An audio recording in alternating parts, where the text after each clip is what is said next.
Okay, today we're going to talk about organizational change in human service organizations. And in fact, this lecture and the following few lectures will be helpful to you in writing both your assignments, particularly the second and even the third one, I guess. And so let me start with organizational change. Previously, when we talked about organizations, particularly human service organizations, we said that they are influenced by overarching concerns that develop politically, economically, socially, and even the pressure that can come around from the grassroots. I think many authors, particularly the ones which we are referring to, which are social work based and organizational behavior orientated authors, have talked about the influences which bring about organizational change.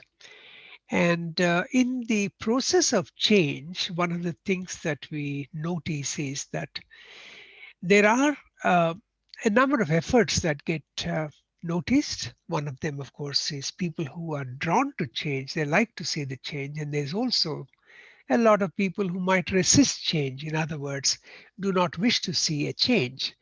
And the case study that you will be talking about, the case study that you will be addressing as two different assignments, is very much around organizational change in a way. An interesting facet in is that human service organizations present themselves as complex, and also at times they appear to us as ambiguous because we know what they are trying to do. At the same time, we probably need to understand that there is sometimes a lack of clarity in those organizations. Now, there are a couple of terms that we will be using: coexistence, coterminous, and one of those terms which human service organizations are coterminous with and also coexist with is change, at the same time continuity. Change in terms of every time there is an impact at a political level, there is change, and there is impact at the grassroots. There's also change. Now, what are we expected to do? So, as social work students, we are expected to understand this from a critical perspective and try and understand the social, political, and cultural frameworks, as it involves also the exercise of authority and power. That's very, very crucial because somebody is exercising that power. And where is that power? Power can be political, power can be economic. So, a theoretical framework obviously tells us that there is going to be opposition, and there is also going to be somebody who might like change or propose change. Our authors since 2007 discuss the tensions associated with social workers, particularly when they experience change in an organization. What happens? Your cheese gets moved. In other words, you tend to lose a little bit of your area. You tend to lose your ambit, or the area in which you have some power or control. That's something that can easily happen. So in fact, as I said, the two assignments are very much in that direction. And as requested by many students, I will be addressing a couple of Zoom sessions directly inviting you. And I'm considering that maybe those Zoom sessions will be around 6:30 p.m. or something, so that if you are working around, it will be an opportunity for you to actually partake and participate in the Zoom session in the evening. Right. Uh, So let me move on to these slides, which obviously have a lot of material, and we will be moving on with them in in a quick way. So, what are human service management authors talking about? They contend that all organizational change processes need to be seen as political. Political and economic, both are related because people get elected, they become parliamentarians, they decide on what's right, what's wrong, There are obviously economic concerns around, and therefore they are political and economic. And then, of course, there are other forces. The forces are marketization. What is marketization? Marketization is the government's ability to purchase services from the market, open competition between organizations, telling funding organizations, telling funded agencies, look, you got to compete with each other to serve your particular areas. And there is also the advent of managerialism, which is about how management science is being slowly pushed into and making sure that there are efficiencies and there are efficacies all around. So these are the kind of things which regulate the market, which regulate the services, and also regulate the services from the perspective of efficiency. That's the most important thing that we would like to achieve in a way in human service organizations. Now the next thing, of course, is governance. Governance you will find even in the assignment topic, the case study, the provision of consistent, high quality, safe services that achieve structures and lines of accountability, standardization are met, methods of quality management are available to people, risk management is very clearly assigned. These are some of the reasons why governance structures are very much there. So information and communication technologies, what is happening in that particular area. Rapid changes. Every day there's a new case management program that comes about. There's a way by which you need to write down. The notes management structures come out. Administrative protocols exist in terms of new Excel sheets, new data management sheets also come about. So when we are talking about social work, human services, and change, change is very much at the heart of social work professional goals, and many social workers are called agents of change. The Australian Association of Social Workers has adopted the IFSW 2001 concept of social work, which includes the social work profession promotes social change, problem solving in human relationships, and the empowerment and liberation of people to enhance well being. And how does that happen? It happens as a result of constantly interacting with the people who are concerned with taking the services, constantly ensuring that new services are put in place, and also ensuring that the services are prioritized, services are available in areas where they are required, and services are also available in plenty. This is one of the things by which we serve. So in the landscape, the fundamental to landscape of social work is change. And I think there's no need to overemphasize that, but that is the way we talk about. So what does change mean to you? In fact, even at an individual level, it is something that you need to consider. For instance, what did COVID-19 do to most of us? Well, it removed, for those students who were otherwise coming to classes, the classes were stopped. Everybody had to go online. I'm quite sure that even work habits changed. Those of them who are working in IT are now working from home, and those of them who are working otherwise have they had to move their even therapy, counseling, and everything else moved to change. Moved to a different way of working. So, what does change mean to you? Just a simple activity. Try to do that. Is it possible for you to pause for about 30 seconds and write down as many words that come to your mind to describe the word change? What's changed to you?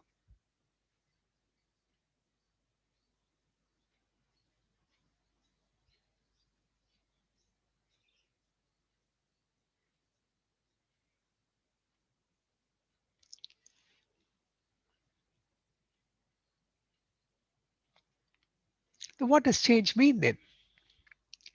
For me, change meant a lot.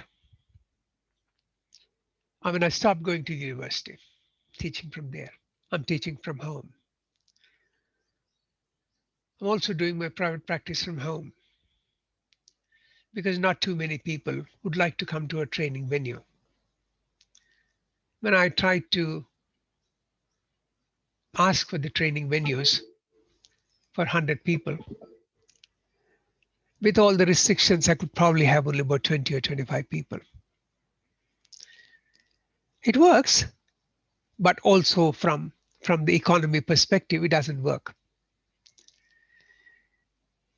Tourism has been hit. Change again. All these are the kind of changes that will have an impact. But individually, I wanted you to also reflect on what change meant for you in any organization to which you belonged. If you actually paused here and wrote down on a piece of paper a few issues, certainly you would have written down a few personal changes that have happened. Personal changes, family changes, work manager changes, everything else. What does that list suggest about the meaning of change to you? How have your experiences influenced your perception of change itself? How does that experience and understanding influence how you respond to or even approach change? What significance do you think this might have for your social work organizational practice for the future, for the present? So that's the way one needs to think in terms of understanding change. Many authors do talk about a critical analysis of change. Theory informs us that change is coterminous in human service organizations. Now, what does coterminous mean? I just went up to check up the dictionary meaning. It's an adjective having the same boundaries or extent in space, time, or meaning. Beautiful. So it proposes the coexistence of change and continuity in human service organizations. That is the reason why we need to be critical in our understanding, in our analysis, and look at the sources of elements of change that we could have. What's the type of change? Is it symbolic? Just, oh, we no longer call our organization Aboriginal Torres Strait Islander population, Islander organization. We just call our organization as Organization for Indigenous People. Okay, that's just a symbolic change. Was it real planned? Sort of. Why did you move away from being very specific to being a little more generic? Actually, by talking indigenous, we wanted to embrace more people. Okay, maybe that. Was that unplanned? No, I think for some time we've been talking about it. Incremental, sudden. Is it a major change or a minor change? Maybe a minor change. Is it internally driven? Is it your philosophy? What is it? Is it a first order change, second order change? The focus of the target group. What is a process? What is a structure? What is a technological goal? Has that been changed? Organizational culture. Has that changed? Was that a target? Was that an instrument of change? Analysis of the organization's life cycle. You need to do that. When you do that, you understand what's been happening. In fact, in the case study that you'll be studying, fascinating case study, every time you'll be studying the same thing for all the assignment. Keep that in context. It was an organization of the past and slowly it moved. It's moving into efficiencies. It's moving into efficacies. It's kind of displeased a fair few people, but it also pleased a fair few people. From the client perspective, it's the services that are important. I'm not important. You're not important. What's important is consistency of service. Although It's important to maintain relationships. But what's happened over a period of time in social work is that we started seeing it's important to have a service efficient, timely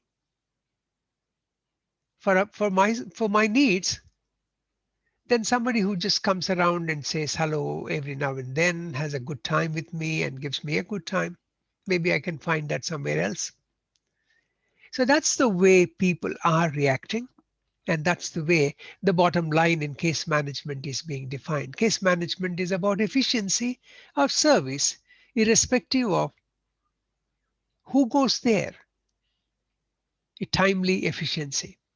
So that is a principle that you derive and manage to get that from certainly a managerial orientation rather than a social service organizational orientation. Just trying to put down on the mobile phone so that we don't get to, yeah, that's all done. And now these are the changes that we have to live with. Um, in the sense you're working, I'm doing this, but then there can be a call. So what do? We manage. So how do we manage? We manage by sometimes by advanced planning, but sometimes by contingency planning or by suddenly locating the phone around and then just trying to put a stop to it. So these are the things which are about change. So let's begin our understanding. Reflect on some major organizational change that you heard about or observed in any human service organization that you are familiar with. I know you may not be familiar with that. That's the reason why the assignment. That's the reason why I want you to read that case study as many times as you can. I want you to, I'm not stingy in terms of giving you marks and, credits and distinctions and things like that. I want you to understand the program. That is, it's criteria oriented marking that I will be doing. You write well, you get your marks. There's no way anybody is going to fail you in this particular subject, provided you show that prowess in terms of understanding and application. Theory always exists there. Theory to practice understanding. Unfortunately, because this subject is in second year class and you haven't started working in any organization, there may be a little bit of difficulty to find out what a human service organization could be. But look, no big drama.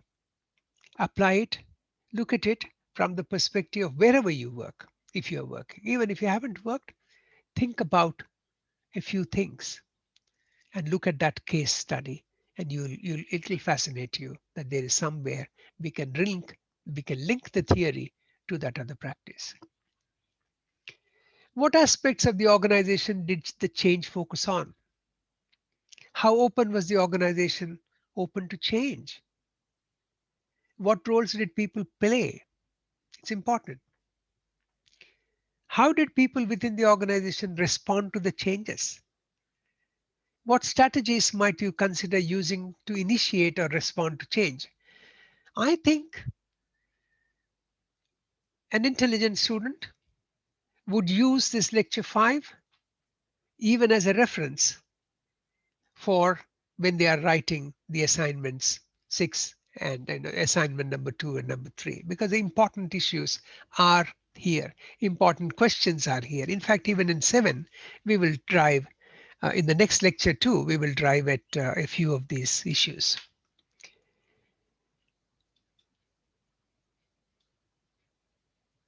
Right. There are some change frameworks and models which will come up now. It's recommended that social workers utilize a framework to facilitate the critical analysis of organizational change and the development of a plan to effectively participate in effecting or resisting change. Both are possible.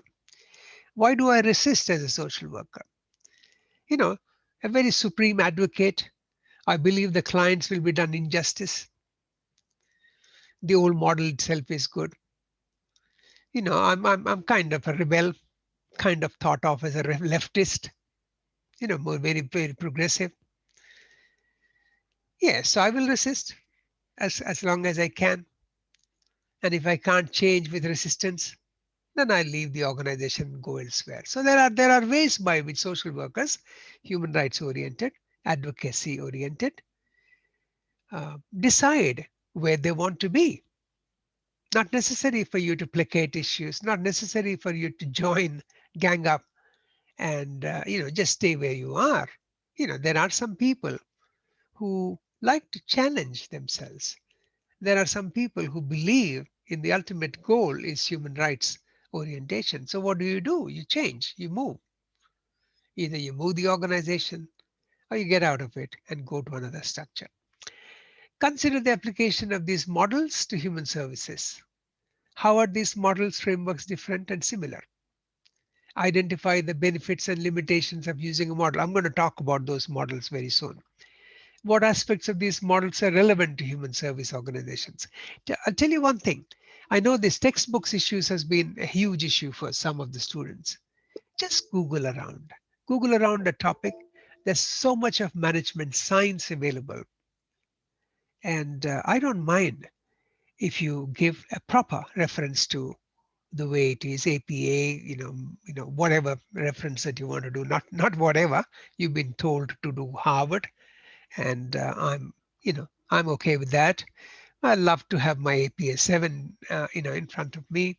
If you like that, go ahead and use it.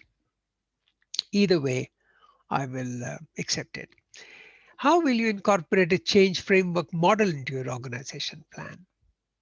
How do you plan to integrate social work values and ethics into your approach to organizational change?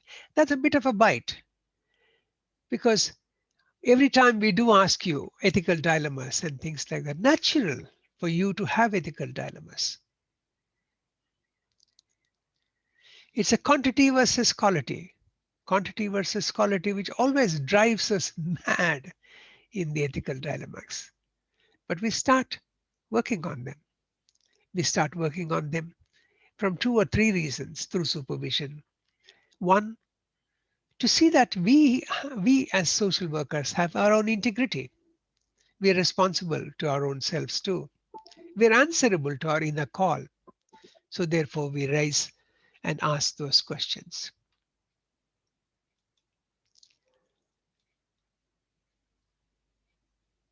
Right.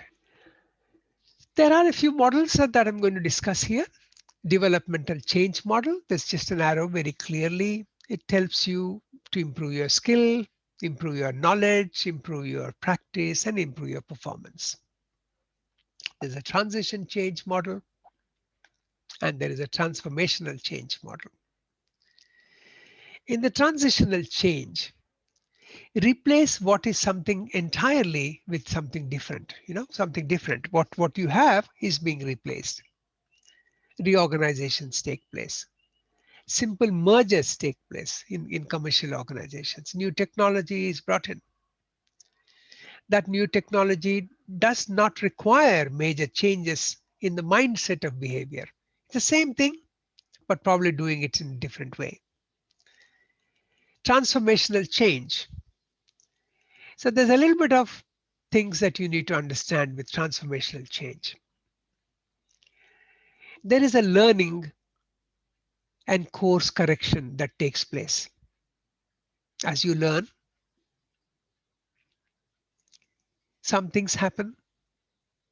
You say, no, we learned this. We're not going to get the results. So we take a detour. Course correction means the pathway that you have taken, we try to correct that. Breakthroughs occur sometimes. Suddenly new paradigms start coming up. New principles will start coming up. There is an occasional bright spark, a wake-up call comes up to us.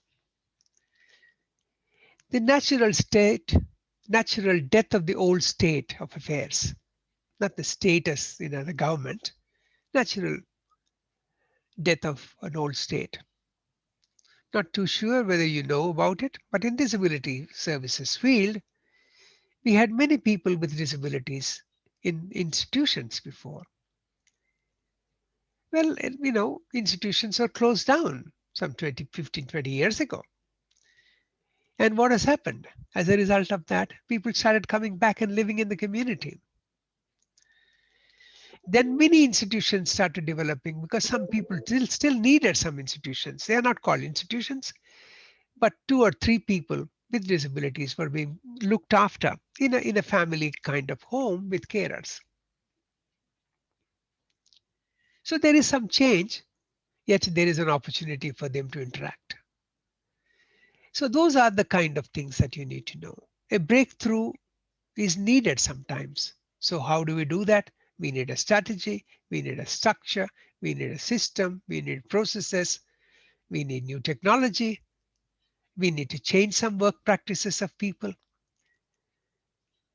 Suppose the clients are having more problems in the evening. We realize that counseling is better in the evening. Okay, so how does an organization work then? We work in the morning at from 10 to 5, and there will be an after-hour service from 5 onwards. So what do we do with the staff? We divide them, we roster them, we move them around, we give them week off and week, RDO, whatever. So that's the kind of work practices which change. Culture changes, behavior of workers change, and of course, mindset also needs to change.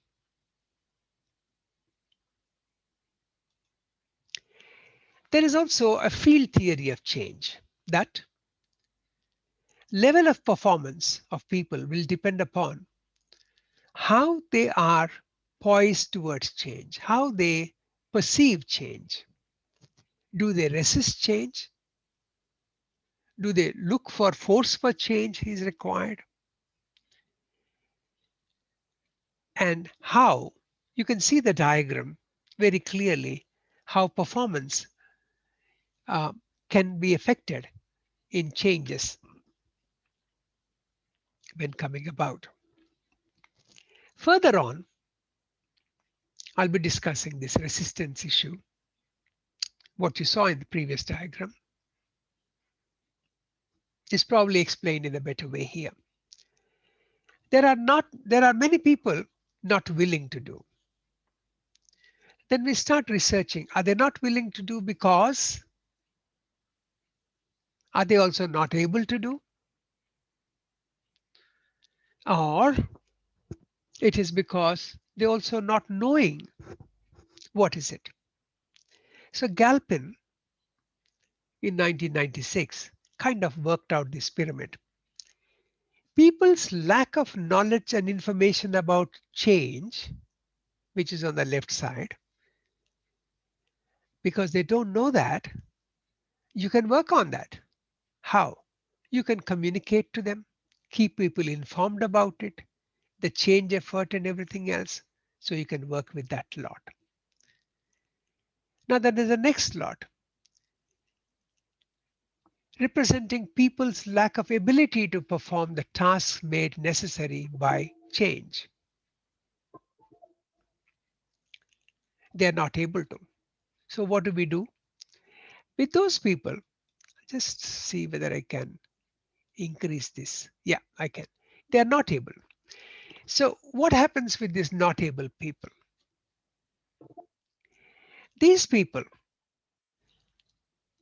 represent people's lack of ability to perform the tasks made necessary for the change. So what can you do? Give them training, equip them with new skills that are needed. Then the last category is those people, personal reluctance to make the effort to change. Not bothering anymore. It's okay. I can remain in the same.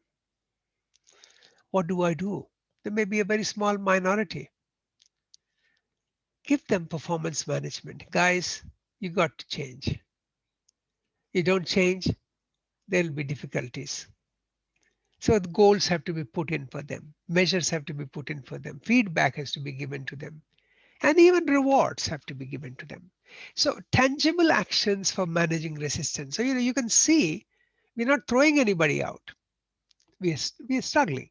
We want to struggle. We don't want to throw anybody out in change management positions. We want to make sure that things work for everybody.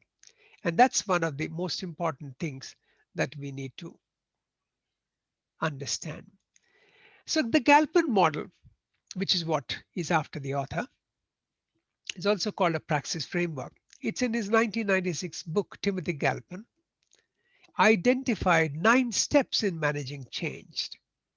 He arranged these as 9 segments. Underpinning each of this segment of the model is a need for understanding the culture of the organization. It's very, very important. Culture in an organization is important. Galpin identifies this culture as being reflected in its rules, policies, customs, norms, ceremonies, events, rewards, and recognition. Wonderful. Each of them, go back and see what happens in your organization. Even simple things in your lunchroom where you start saying, "Hi, Trisha, it's your birthday. Happy birthday." Somebody brings out at lunchtime a nice homemade birthday cake. That becomes a tradition. New persons come in, they join in. First time, nobody asks for a gold coin donation for buying flowers for somebody. Later, a new person also says, "Can I contribute, please?" Yeah, all right. So that's the way things start building up. So customs, norms, ceremonies. Of course, there are official and there are also unofficial ones that we need to understand. The next one slide is very important. Let's hope we can understand that. Galpin's model. Now, what does he talk about? There are 9 of those segments that you can easily see. Measuring, reinforcing, and refining the change. Remember that. A change must be measured. How do I know change has occurred?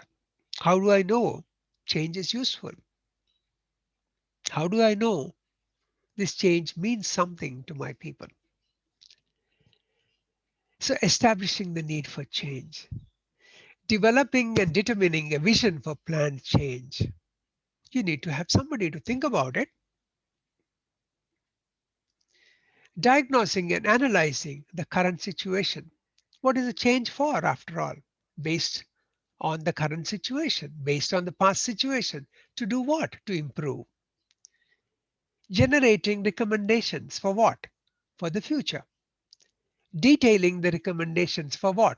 Considering them as small activities, chunks. Pilot testing the recommendations just to make sure it works. A new bus route you want to announce in a state transport corporation. You tell everybody liked it, but you want to trail them. In the trials, 2 people joined the bus, 4 more came the next day, maybe 6 later, and none on the last day. So what does it mean? It means it's not viable. But what do you do? There was still a need. So you reflect on the need, your cost effectiveness, you try to see and work it out. COVID-19, did we stop all the buses and the trains? No, we didn't. We said, look, we'll be running them. And people, of course, started preferring their own, movement in their own cars, and public transport was kind of sacrificed for a little longer. But they are no longer overcrowded, right? Fear has become an important issue. It's driving change. It's a big industry. Preparing the recommendation for the rollout, rolling out the recommendations, and again, measuring, reinforcing, and refining the change. It's a beautiful diagram. That's what it is. I've given the um, reference as well for that. Okay. The next one is about the transition cycle. What happens when we talk about people are in denial, there is resistance, It is during that resistance you apply all those other things that we talked about. Give them the rewards, give them the knowledge, give them the skill. All right, they'll explore, then they can move to commitment. I know it's not that simple, but at least it tells you the the bell curve, which is put in the inverted way. It can work. Let's look at it. People get stuck by not moving through the change, or they try to breeze through it without actually completing any particular task or any particular phase. Try to do it in your own time and try to understand this. It's important to actually experience and move through each of these things. Have you ever denied yourself an opportunity to change? It'll be over soon. This won't happen. Apathy, numbness, minimizing the change, ignoring change, resistance. Where does resistance come from? Individual sense of loss of control. They're concerned with their competencies going down. Future contributions is unclear. They can't sleep at night. Their anger is so much. They're in a flight. Withdrawal from the team. Blaming always. Move them to the next stage, exploration. Give them the skills. Give them the knowledge. Give them the support. Give them the encouragement. Then they seek possibilities. Explore alternatives. I can make it. You can make it. Everybody else can make it. The slogans change within the organization. The right creativity, right innovation, and right leadership are the matters for human service organizations. And I think that makes a big difference. Too many new ideas, lack of focus, indecisiveness, some of these things slowly get explored. Commitment is expressed, teamwork is organized, there's a reward and motivation that comes with that, there's cooperation, people work around to help each of us, and of course, there's a clear vision for the future. So spend a little longer time on each of these slides, use them in your analysis, and I'm quite sure they'll be helpful in both the assignments. Preparing for change. So what's the most important thing? We need to define the change that is required. Then what? Prepare for change after definition. Develop the model for change. Take a step-by-step process. Baby steps. Phase two, managing the change. Develop a change management plan. Who's involved? Who's the boss? At the team level, who's the boss? At the national, at the organization level, who's the boss? Is there a change manager? A catalyst who's working with the whole thing? I used to be one for a while when we change a few managerial strategies within the Disability Services Queensland. I used to work alongside teams, but took that role to induct, to reorient, and to talk about change and canvas change. Develop the change management plan, take action, implement the plan. Once you implement the plan, of course, there will be course changes, some difficulties, some niggles here and there. Work through them. Reinforce the change. How do you do that? You collect and analyze the feedback that you get. You manage resistance in the whole process. Then, mind you, change is going good. People are doing good. Reward them. Encourage them. Say good on you. And that's the way we need to go ahead. Thank you very much for this opportunity. Hopefully you have a little more idea about change management, and we will try and see what can possibly occur in the next few lectures. This will be useful to you in terms of your assignment, and I'll also be doing a couple of lectures in terms of our assignment itself. Okay, and There are references that I've given, and the references perhaps on as far as the diagrams are concerned, they are very much there itself. And I've also advocated to you that you should probably be looking at the Google as well in order to get hold of some material for yourself. Thank you very much.